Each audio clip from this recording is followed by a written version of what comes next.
Boom! Welcome to another weekly edition of the best way to smoke news. That news you most definitely can't refuse. You heard?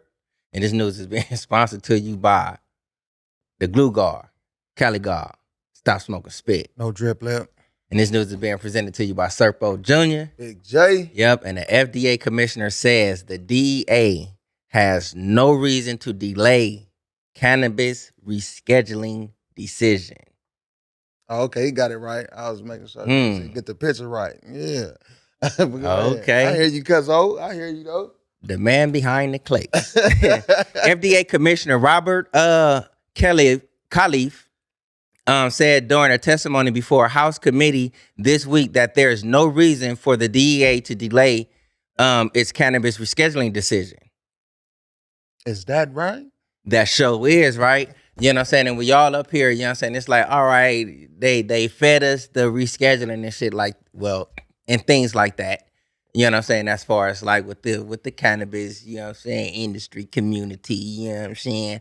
But Big J told y'all, mofocos, F the reschedule and go ahead and deschedule. So FDA Commissioner Robert C., F the reschedule and bring on the deschedule, my brother. I think, you know what I'm saying, you will have a little bit more responses. Thanks. Moving on. Colombia police arrest 73-year-old American for giving cannabis tours in his home. In a new type of travel high, an American was arrested on Tuesday by Colombian police for allegedly offering $30 cannabis tours to tourists in his home. A 73-year-old man advertising on social media and a website for foreigners to visit his house in Sabaneta, a town south of the city of Medellin in the northwestern part of the country, Colombia National Police said in a statement. So Buddy was, I'm not mad at him though, man, because if you think about it, he wasn't selling nothing. You know what I'm saying? In the article, it don't talk about him selling nothing, but you could get something if you want. You could provide a donation. You know what I'm saying? And you might be able to pick something up with a donation, though. But I don't see nothing wrong with that, though. A way, to educate people on cannabis, because that's what he was doing. He would have the tour and educate people on growing and different aspects of the plant, but you still got to follow the rules of where you at. Yeah, you know maybe what I'm his saying? house wasn't zoned for business. Right. So you definitely got to follow the rules of where you at and know what's going on. So I would say this, hopefully it ain't no strike against him, man, but hey, 73-year-old man, go do the proper paperwork and, make that shit happen. Do it all over again. On the real. Moving on. Oh, cannabis industry currently supports over 400,000 full-time jobs. The annual VAX jobs report. The cannabis industry now supports over 400,000 full-time equivalent jobs. According to the 2024 VANX jobs report published this week by the Cannabis Jobs Platform in partnership with Whitney Economics. You know what I'm saying? This is kind of like, I'm going to say good news a little bit. You know what I'm saying? Because it's like with big talks about social equity, it's like certain companies, certain businesses who support those taxes somewhat, you know what I'm saying, fund certain things. Right. You know what I'm saying? If your company or business is a part of the social equity program. You know what I'm saying? So that's kind of good. You know what I'm saying? And the report also found that the industry aided nearly 23,000 new jobs in 2023, which a 5.4 year-over-year increase from the previous year. The report also tracked the value of cannabis products sold in 2023 and to total nearly $29 billion, which was $2.7 billion or a little over 9% more than the previous year. So that's kind of, I say good news on the up and up, because it's like if you are like an economic program that supports cannabis social equity, certain, you know what I'm saying, thing that your company do or gain or whatever it may be, you can have a kickback. And that kickback, you know what I'm saying, provided over 400,000 jobs. Right, to the people of that community. The community. Yes, That's indeed. dope. Yes, indeed. I like that right there. Yes, indeed. Man. Federal officials are suddenly seizing marijuana from state licensed businesses, leaving industry perplexed.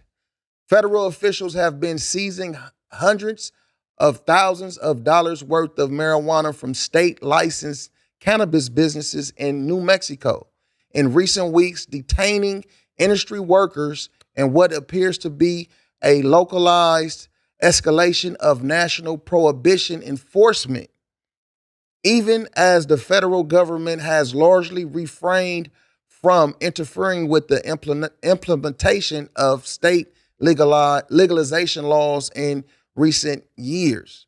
One more thing, New Mexico marijuana businesses report that there are more than dozens U.S. Customs and Border Protection seizures, particularly at interior checkpoints around the Las Cruces area, are a relatively new phenomenon. So it's like it's going down. It just goes back to knowing what you're doing. You feel me? And knowing what's going on in the places that you're trying to conduct business or trying to do different things at. You know what I'm saying? So, you know, I really was hoping to find a little more information in this article as far as to like, was it something that was done wrong? You know what I'm saying? Because these are legal businesses. You know what I'm saying? But for the law, they don't like to point out the wrongs.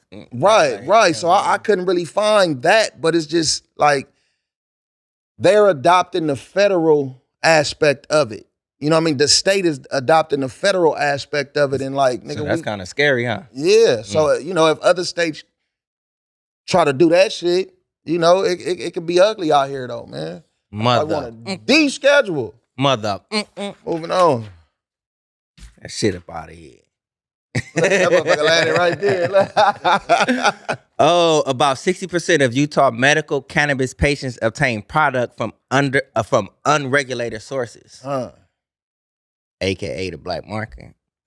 About 60% of Utah medical cannabis patients are obtaining their cannabis from outside the state's legal market, according to a Catch Valley Daily report. The study was conducted by the Cannabis Public Policy Consulting at the request of the Utah Department of Agriculture and Food.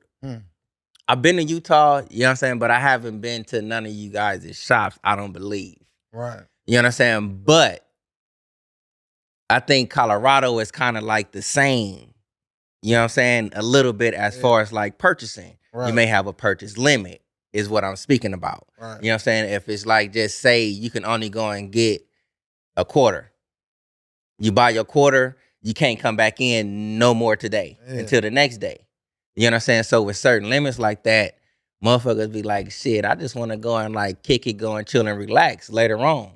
That's why I be saying sometimes medical, recreational, who are you to tell me that I need this medically? Who are you to tell me that I can't use this recreationally? You know what I'm saying? And it's like, I just feel as if you blend the two, maybe the black market, you know what I'm saying, won't be like low-key taking y'all medical patients. On the real. Hey, do California have that stipulation? Hell to the no. Man, hey, man. Hell to the no. And that's your weekly news with Serpo Jr. Big J. Baby.